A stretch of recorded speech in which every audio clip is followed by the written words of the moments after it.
Hello hello विशेष फरमाइश एक सोहर के है सुना दी। देवकी यशोदा दोनों माही ना माही ने सहोदर रे। देवकी यशोदा दोनों माही ना माही ने सहोदर रे। रे ललना रे दोनों के भय केल भेंट की दोनों बतिया बोल रे। रे ललना रे दोनों के भय केल भेंट की दोनों बतिया बोल रे।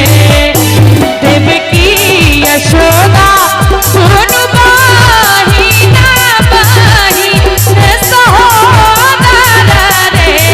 ललना रे दोनों के भय केल भेंट की दोनों बतिया बोल रे। ललना रे दोनों के भय केल भेंट की दोनों बतिया बोल रे।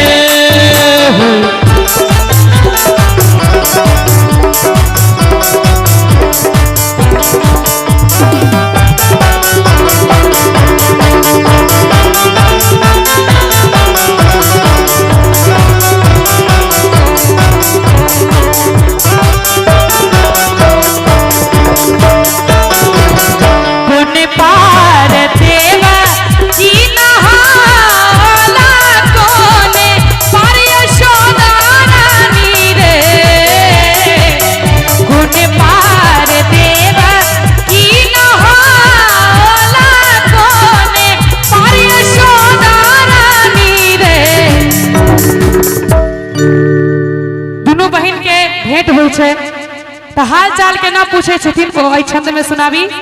कुशल पूछथि देवकी यशोदा मोह तोहर मलिन है।